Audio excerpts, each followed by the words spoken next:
Agency refers to the ability to act or perform an action.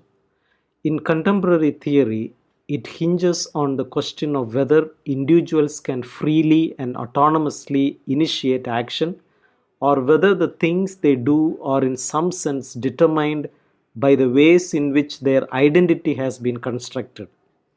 Agency is particularly important in postcolonial theory because it refers to the ability of postcolonial subjects to initiate action in engaging or resisting imperial power.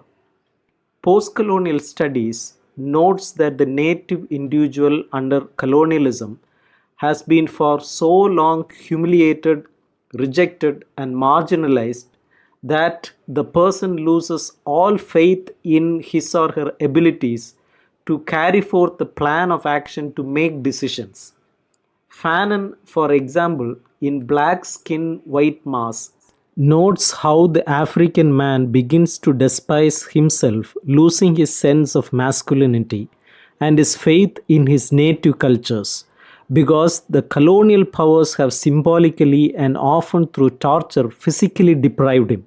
Under such conditions, the African does not believe he has any agency.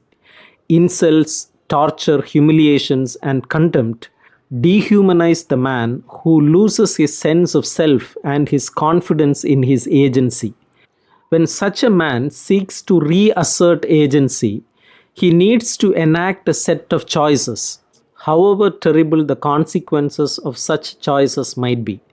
Fanon identifies tribal dancing and violence as two modes through which the colonized subject seeks to exercise his frustrations and anger and thereby purge them in order to acquire a measure of agency.